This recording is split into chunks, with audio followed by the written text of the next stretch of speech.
Сайн байцгаана уу төмс эргэж та бүхэндээ шин 7 хоногийн мэндийг айлтган дэвшүүлж байна. 21 жилийн төвхтэй дэбэслэзээ хамт олон үзэгч та бүхэндээ аймаг орон нутгийн хэмжээндх онцлог мэдээллүүдэд танилцуулдаг. Төмсийн мэдээллийн хөтөлбөрийн даваа гарагийн дугаараа танилцуулъя. Үзэгч та бүхэн хөтөлбөртөө анхаарлаа хандуулна уу.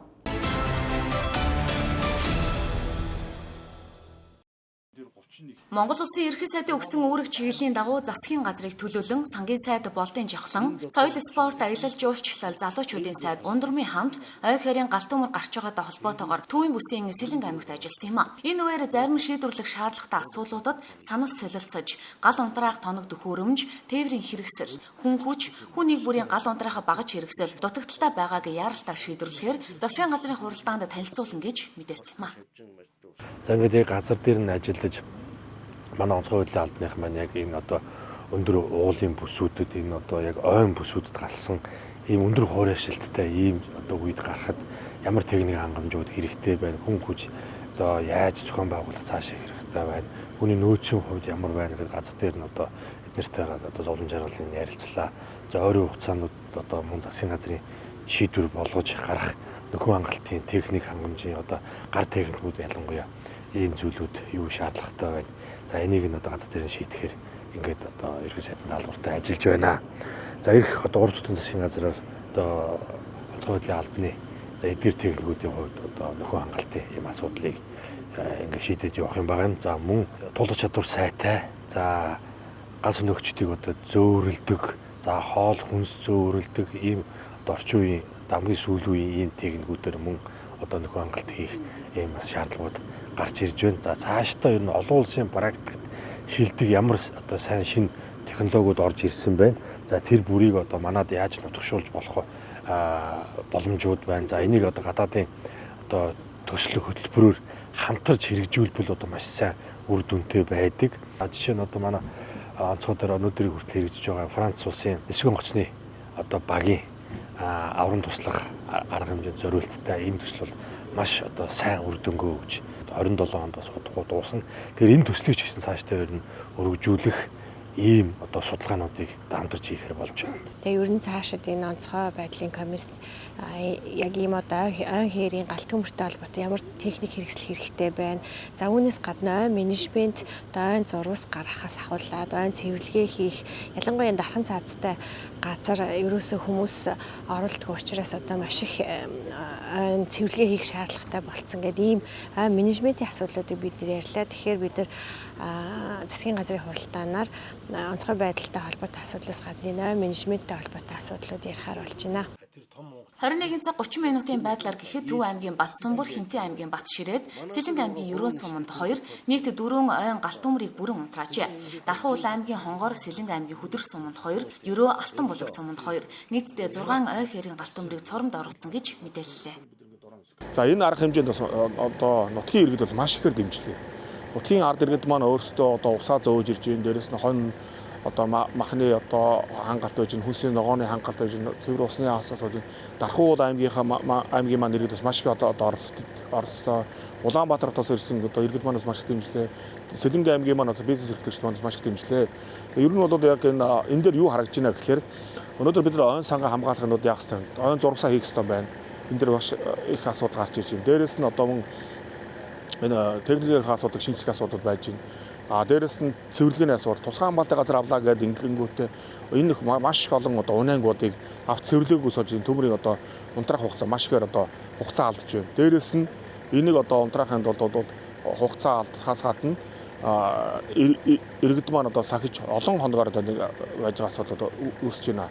Тийм учраас одоо байгаль орчны яамны сайдд бас санал тавилаа. Энэ одоо тусгай хамгаалалтын газрын одоо ойн цэвэрлэгээний асуудлыг хуурай модыг одоо иргэд нь одоо өгж төлөө түлшинд хэрэгэлдэг, дээрээс нь үлжийн аварж чанд хэрэгэлдэг ийм байдлаар шийдвэрлэх бол төмөр орсны дараа бол бид нар маш их одоо зардал гарч байгааг харагдж байна гэж бодож байна.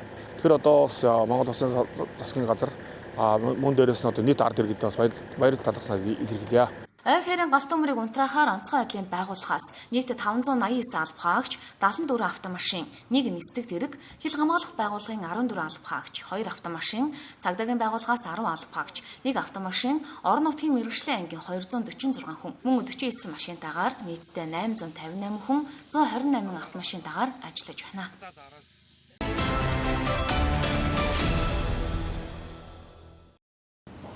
Сайн байцгаана уу? Улсын онцгой комиссийн шийдвэрээр эрүүл мэндийн сайдын 249 тоод тушаалгарсан. Энэ дагуу одоо эрүүл мэндийн байгууллагыг өндөржүүлсэн бэлэн байдлын зэрэгт шилжүүлэхээр одоо үүрэг даалгавар өгсөн байгаа. Энэ хүрээнд Дархан уул аймаг маань 2025 оны 6 сарын 25-ны өдрөөс эхлээд өндөржүүлсэн бэлэн байдлын хүрээнд ажиллаж байна. За энэ хүрээнд бол Улаанбурхан өвчний голомтыг хязгаарлах, Улаанбурхан өвчний одоо вакцинжуулах, хүүхдүүдийг вакцинжуулах гэсэн хоёр чиглэлд бол ажиллаж байна. За энэ хүрээнд бол нэг 7606 хүүхдийг бид нар дархлаажуулахаар, нөхөн дархлаажуулахаар бол бэлтгэл байдлыг бол хангасан.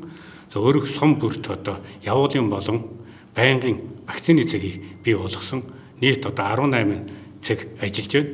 9 нь бол одоо байнгын одоо өрг сум дээрээ байна. За 9 нь бол одоо явуулын одоо вакциныг бол хийнэ гэж ойлгож байна. За энэ хүрээндээ бид нар энэ өндөржүүлсэн бэлэн байдал эхэлснээс хойш за нийт одоо вакцинд хамрагдах хүүхдийнхээ 12% бол вакцинд хамруулад байна.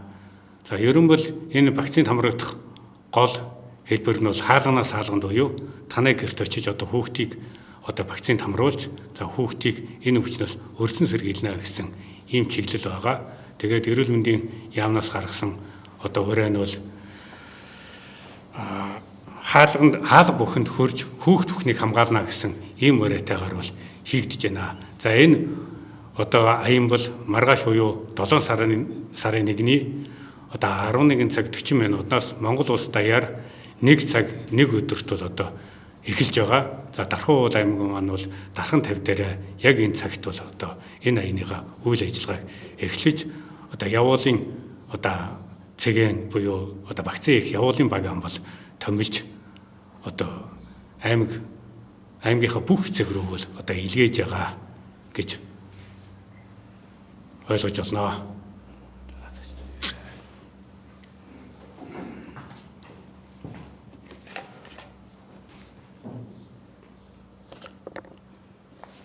Энд дэвчих болно.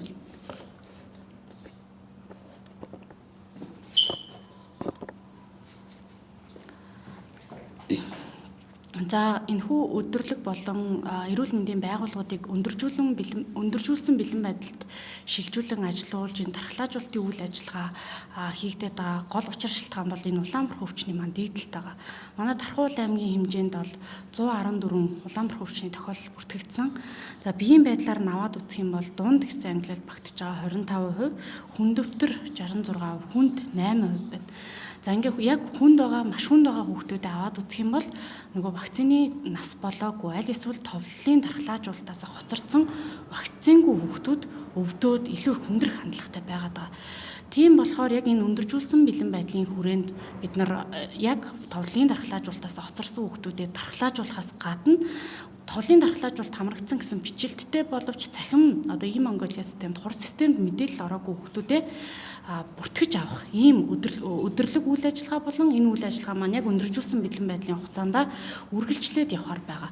За маргааш 11 цаг 40 минутаас бол бүх өрхийнхэн маань бол Дархан 50 цогцлбол дээрээ дархлаажуулалтын цахим програм бол яг тэнд ажиллаж байна. Яг тэр цэг дээр та очиод хүүхдийнхаа дархлаажуулалтын мэдээллийг шалгуулж болно. За дархлаажуулалтын мэдээлэл нь хур системд ороогүй бол эргэмжээр шивэлтийг бол хийлгэж болох байгаа. Тэгэхээр иргэд маань яг энэ үйл ажиллагаан дээр очиод хүүхдийнхаа дархлаажуулалтын мэдээллийг шивээд за үнэхээр тулгалт хийж үзээд вакциндаа ороогүй байх юм бол нөгөө явуулын болон байнгын цэгийн дархлаажуулалтанд хамрагдвал илүү үр дүнтэй байгаамаа. За тэгээд Улаанбурхан өвчний дэгдэлттэй холбоотойгоор 6-аас 8 сартай хүүхдийн дархлаажуулалтыг бол нэмэлтээр хийгээд явж байна. За манай Дархан уулын хэмжээнд 380 хүүхд хамрагдахаас зөвхөн 117 нь хамрагдсан байна. Ингээ хараад үзэх юм бол 33% хамралттай. Яг энэ эмнэлэгт хэвдсэн, батлагдсан тохиолдлуудын маань манай аймагт хамгийн өндөр хувийг эзэлж байгаа нь 0-4 нас байгаа. Нийт хэвдсэн хүүхдүүдийн маань 38%. Улсын хэмжээнд бол 10-аас 14 настай хүүхдийн дунд тархалт өндөр байгаад идэг. Манай Дарханд бол 0-4 настай хүүхдүүдийн тархалт, дээрэс нь эдгээр настай хүүхдүүдийн маань хүндрэл маш их байгаа учраас 6-аас 8 сартай хүүхдүүдтэй ээж аауд маань энэ дархлаажуулалтанд хүүхдээ маш сайн оруулаарай. Эргээд энэ маань учирч болох хүндрэл, нас баралтаас сэргийлэх ийм ач холбогдлыг ардаа дагуулж байгаа юм аа. За та бүхэндээ энэ өдрийн мэнд хүргэе. За өндөрлүүлсэн бэлэн байдлын хүрээнд өрхийн эрүүл мэндийн төвүүд маань ерөөдөө ажлын өдрүүдэд 21 цаг хүртэл за амралтын өдөр 10-аас 18 цагийн хооронд ажиллаж байгаа. За тэгэхээр энэ өндөрлүүлсэн бэлэн байдлын хүрээнд ерөөдөө одоо сая одон тунгалаг мэрэгжилтний хэлсэнчлэн нөө ийм Монголио тэцээгчүүд маань хүүхдүүдийнхээ одоо хэрвээ та товлол дархлаажуулалтанд хамруулсан бол яг нөхөн өдрийн шивэлт нь яг бүрэн орсон үгийг шалгаж үзээд хэрвээ тухайн шивэлт нь ороогүй байх юм бол яг хариаллынхаа өрхийн эрүүл мэндийн төвүүд дээр очиод энэ шивэлтийг шалгуулад за ягаан дэвтрээр болон үндэслэх одоо бичиг баримтыг нь аваачиж нөхөн шивэлтийг энэ өндөржүүлсэн бэлэн байдлын буюу 7 сарын 10-ны хүртэлх хугацаанд одоо энэ програм нь төр нээгдсэн байгаа учраас та бүхэн мань нөхөн шивэлэх боломжтой байгаа шүү. Тэгэхээр үүн дээр эцэг эхчүүд мань ач холбогдол өгөөд за тэгээд яг энэ хугацаанд ингээд шивэлтийг хийлгээрээ тэгээд энэ шивэлтийг хийлгэснээрээ одоо хүүхдүүдийн маань цаашаа та бүхдийн маань хүүхдүүд одоо гадаад руу улсад одоо аялах гадаадд суралцах за цаашлаад намар хичээл сургууль эхлэх болон одоо зугаалга тусланд явхад зайлшгүй нөгөө холбогдох хэрэгтэй баримт бичгийн нэг учраас энэ дээр маш ач холбогдол өгөөрэй гэж эцэг эхчүүдтэй уриалж зөвлөмөр байна. Тэгэхээр уртсгасан цагаар ажиллаж байгаа учраас энэ хугацаанд бүгд ягаан дэвтрүүдээ гол нь эцэг эхчүүд мань өөрсдөө хүүхдүүдийнхаа одоо хийлгэсээ ингээд амаараа хэлээд одоо тухайн холбогдох үндэслэх бичиг баримт байхгүй бол захимд одоо ямар ч бүртгэдэг боломжгүй гэдгийг бас анхаараарай. Тэгэхээр та бүхэн маань маргааш өдрөлийн үйл ажиллагаанд бас энэ шивэлтэйгээ шалгуулах боломжтой. Цаашлаа 7 сарын 10-ны хүртэл бас өөрсдийнхөө өрхийн эрүүл мэндийн төвүүд дээр яг уртсгасан цагаар ажиллаж байгаа учраас очиж шивүүлж нөхөн шивэлтийг хийлгэх боломжтой байгаа шүү. За өөрөөр хэлбэл Улаанбаатарны вакцин маань 1-р туун 9 сартай 2-р туун 2 настай хийгдэх ёстой байдаг. За ялангуяа энэ шивэлтийг та бүхэн маань бас шалгаарай. Хэрвээ үнэхээр таны хүүхэд огт вакцинд хамрагдаагүй бол нөхөн одоо вакцин үр бүр дээр хийгдэж байгаа. Дээрээс нь 6 сараас 8 сартай хүүхдүүдийн бас уур нэгдсэнд вакцин маань бас хийгдэж байгаа гэдгийг анхаарах нь зүйтэй байгаа гэж бодоод эдгээр зөвлөмжүүдийг хүргье. За анхаарсанд баярлалаа. Зарим эцэгчүүд нөгөө цэцэрлэг дээр нэгдсэн чамаар хийгдсэн байхад ийм Монголоор харагдахгүй байна гэдэг байгаа шүү дээ. Тэгэхээр яах вэ? Тэр харьяа өрхийн эрүүл мэндийн төв дээр очиж шалгуулах юм уу? Яаж тийм? За тийм асуудал бас байгаад байгаа. Одоо ингээ эцэг эхчүүд маань ийм Монгол өдөр байхгүй байна. Манай хүүхдийн товлол дархлаажуул нэг ч ороогүй байна гэгээд эргээд бидний нөгөө нэг захим дархлаажуулалтын програмаас шалгахаар хийгдсэн гэсэн мэдээлэл гарч ирээд байгаа. Тэгэхээр тэр маань эргээд одоо энэ програм хаагдах хугацааны дараагаар нөгөө виз гэдэг програм руу хөрвүүлэн явагдаад тэгээ ийм Монгол руу орох юм боломжтой. Тэгэхээр бид нар дээр ирж шалгуулад ер нь өрхтөөрөө ягаан дэвтрээ авч тулгалтыг хийгээ шалгуулчихад бол энэ асуудлыг нь бүрэн шийдвэрлэх боломжтой гэж ерөөдөө үзэж байгаа. Тийм. Ягаан дэвтрээ авах ашиглаагүй бичүүлэхгүй байсан ч хамаагүй дэвтрээ аваач. Ягаан дэвтрээ дээр зайлшгүй тэр вакцин хийлгэсэн тэмдэглэл байх ёстой. Хэрвээ ягаан дэвтэр байхгүй бол нөгөө тарилгын хуудас гартик гэдэг зүйл бас байгаа. Өрхүүд дээр хэрвээ яг одоо тухайн өрхийн эрүүл мэндийн төвийн яг харьяа оршин суугч хүүхэд байгаа бол тухайн нөгөө өрхүүд дээр бас гартик гэдэг одоо тухайн хүүхдийн вакцины тэмдэглэл гэдэг тарилгын хуудас байгаа гэсэн үг. Тэндээс нь шүүлгэж болно. За захин програмтай холбоотой бас хэдэн мэдээллүүдийг тодруулж хэлье. За e-Mongolia програм дээр болохоор өнгөрсөн жил нөхөн иргэмжээр шивүүлчихсэн хүүхдүүдийн мэдээллүүд бүгд орсон байгаа. Ер нь бол 4 сараас өмнөх шивэлт хийгдсэн мэдээллүүд. За одоо сая 6 сарын 23-наас хойшоо хийгдэж байгаа шивэлтүүд маань одоо 7 сарын 10-нд энэ хуучин програм гэж ярьж болно. Хуучин програмын шивэлт дууссаны дараа дархлаажуулалтын шинэ програм руу хүрвөөд эндээсээ e-Mongolia буюу хур системд хөрвсөний дараа бүх эцэг эхчүүдэд одоо e-Mongolia-гаар нь харагдах боломж нь бүрднэ гэсэн үг. Өмнө нь одоо нөгөө шивэлт хийсэн e-Mongolia дээр шалгахаар бас нэг ийм асуудал гарч ирээд байгаа л да. Ингээд товлолт вакцинуудаа гүйлгээд харахаар яг товлолт вакцины хийгдсэн үгүй нь тодорхойгүй. Одоо нөгөө PDF файл болгоод хэвлэх гэдэг дээр нь дарахлаар яг вакциных нь мэдээллүүд бүрэн гарч ирж байгаа. За тэгж шалгаад хүүхдийнх нь мэдээлэл дутуу байх юм бол ягаан дэвтэр дээрээ мэдээлэл нь байх юм бол өрхтөөрөө очиод иргэмжээр те өмнөх хийсэн мэдээллүүдийг нь шивүүлж болно гэсэн үг. Үндсэндээ ерөөсөө 7 сарын 9, 10 гэдэг өдөрт л амжиж одоо энэ вакциныхаа мэдээллийг хүүхдийнхаа ягаан дэвтрийг авчиж өрхтөөрөө тулгалт хийж оруулахгүй бол энээс цаашаа нөгөө өмнө нь хийсэн вакциныг шивэх боломжгүй болж байгаа гэсэн үг байхгүй. Тэгэхээр нөгөө нэг дараа нь бол яг 10-наас хойш бол энэ програм хаагдчих учраас бид нар иргэм чивэлт хийж болохгүй. Дээрээс нь нөгөө цэцэрлэг дээр хийсэн вакцин гэж ярьж байна. Тэгээ цэцэрлэг дээр бид нар одоо түрүү жил өнгөрсөн 24 оны 8 сард Улаанбаатар өвчний дэгдэлтэй холбоотой бас вакцин хийсэн. Тэр үедээ бас нөгөө ягаан дэвтэр дээр давхар тэмдэглэлүүдийг бичсэн байгаа. Аав ээжүүд маань Зөвхөн томоогийн вакцин гэдэг юм уу нэмэлтээр хийдэг вакцин дээр бол угаасаа ягаан дэвтэр дээр бичлэлт ягаан дэвтэргүй тохиолдолд цэцэрлэгийн нөгөө нэг энэ өөр эрүүл мэндийн дэвтэр гэж байдаг. Тэрэн дээр бичлэлтийг нь хийждэг. Яг товлын вакцинуудыг бол яг ямар цээр дугаартай ямар вакциныг хизээ хэн хийв гэдэг тэмдэглэл бол бүх дэвтэр дээр бол байж байдаг. Тэгэхээр дэвтрийг нь бас яг өөртөө ингээд уншаад олж чадахгүй байх юм бол яг харьяа өргөтөрөө авчаад шалгуулад үзээрэй гэж хэллээ. За энэ вакцин маань 10 сартаагаас 15 насны хооронд нөхөн дархлаажуултыг үл хийж байгаа. Тийм учраас ерөн хүүхдтэй хайртай эцэг хүн хүүхдээ энэ вакцинд нь идэвхтэй хамруулаарай. Хэрвээ танай хүүхд гоцорсон бол эргээд энэ вакциныг нөхөж заавал хийлгээрэй гэж хэлмээр байна. Дээрээс нь бидний үйл ажиллагааг дэмжиж хүүхд түрээ энэ вакцинд хамруулах энэ үйл ажиллагааг хамтарч оролцохыг уриалж байна. Мөн олон нийтийн газар бага насны хүүхдийг авч явахгүй байхыг зөвлөж байна.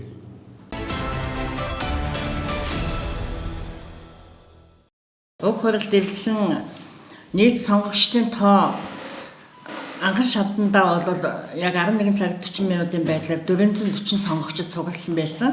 Тэгээд хаалга нээлттэй байсан учраас 700-аад хүн болсон. Тэгээд сонгуулийн үйл явц эрс бүртгэл анхнаасаа эмх зэгцтэй явагдажсэн боловч иргэд сонгогчид өөрсдөө дайрч орж сонгуулийн үйл явц хяналтгүй болж эхэлсэн. Ингээд сонгуулийн дэгэн дагуу дарга битээр яг тогтоолуудаа баталж нийт 5 тогтоол баталж эхлээд үйл явцын дагуу санал хураалтын ажиллагаа эхлэх гээд байсан боловч иргэд сонгогчид саналын хуудас руу дайрж эмх замраагүй байдлыг үүсгэсэн.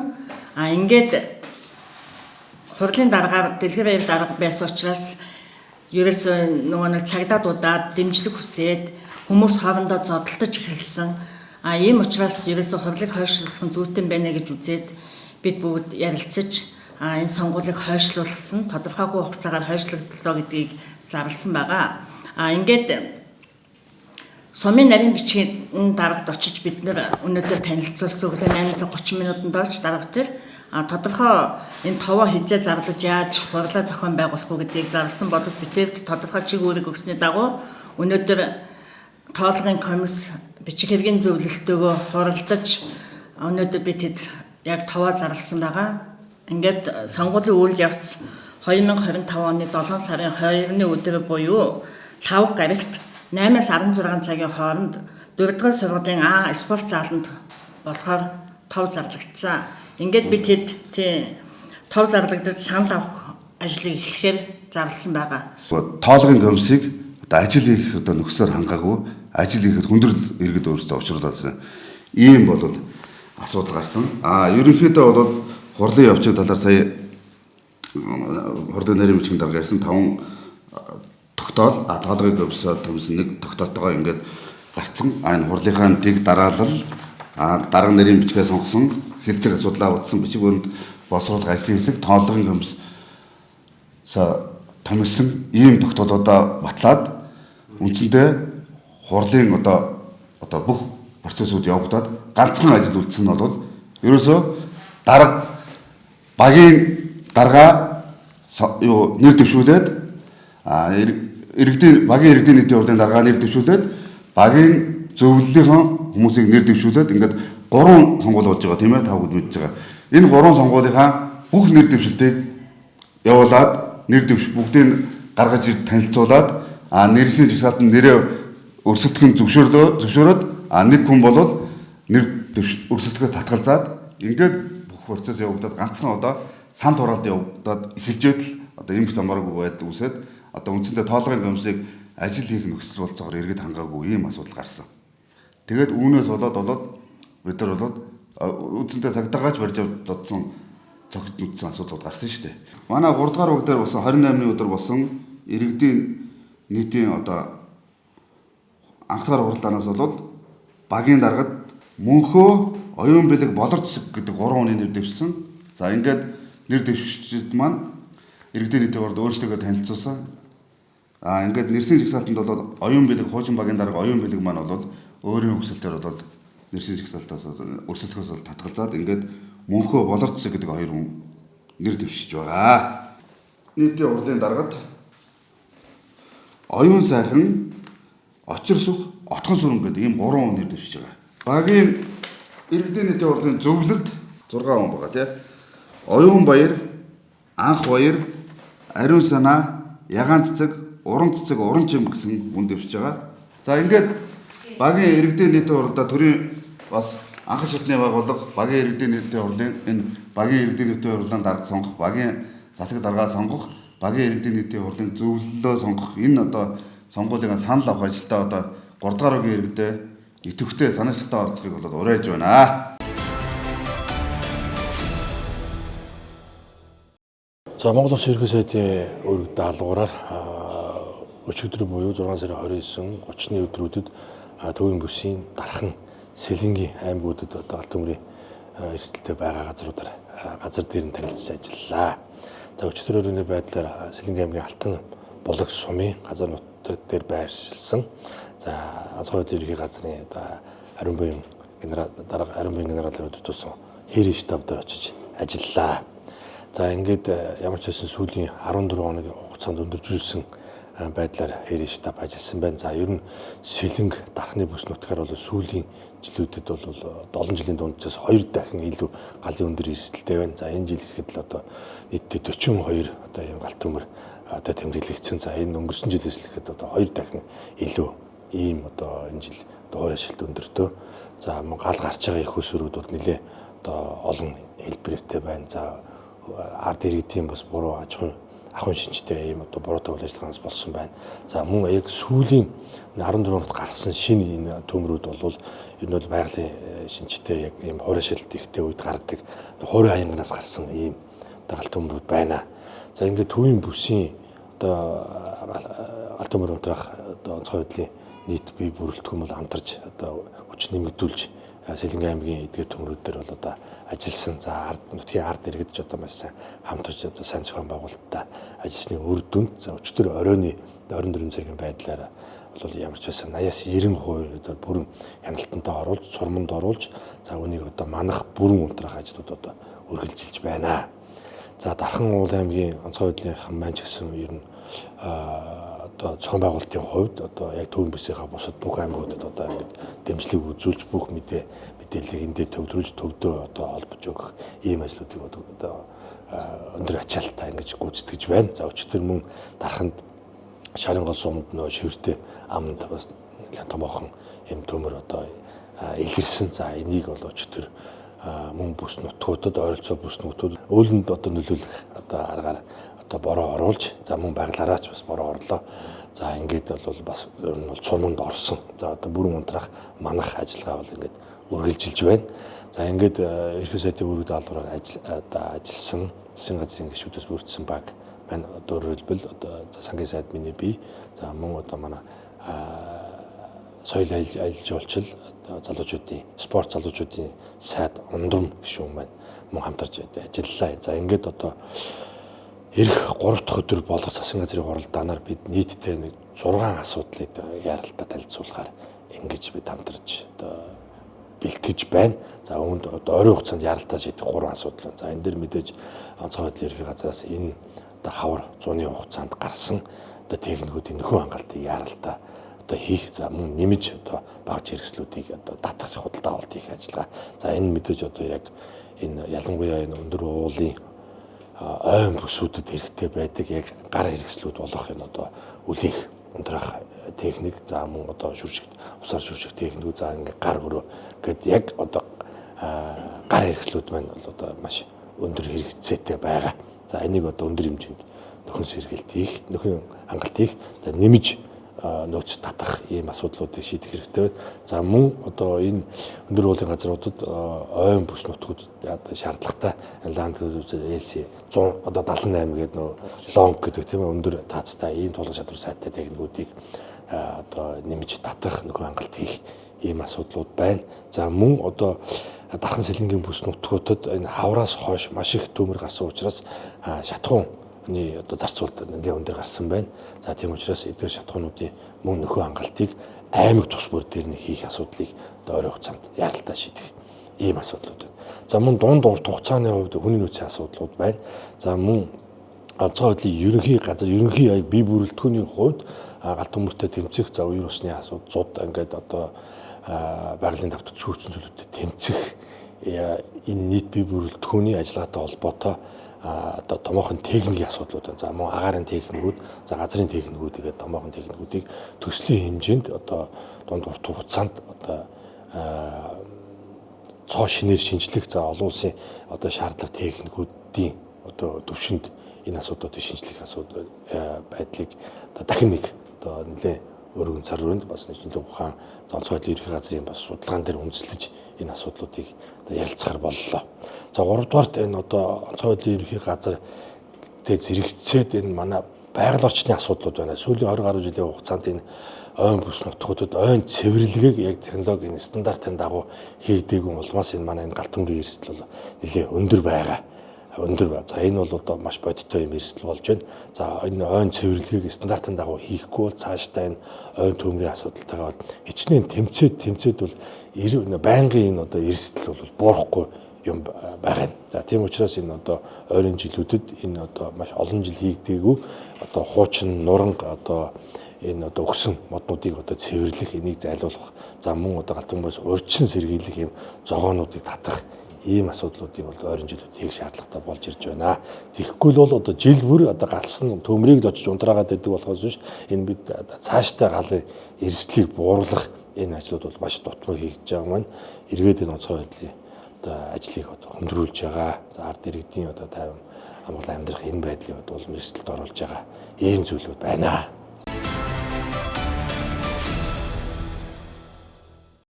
Өдөрч та бүхэндээ бид аймаг орон нутгийн хэмжээндх хамгийн сүүлийн үеийн шинэлэг цагийн мэдээлүүдэд онцлон хүргэлээ. Маргаашийн шинэхэн дугаараараа шинэхэн мэдээлэл үүстэйгээ эргүү уулзъя. Байртай үзэгчдээ.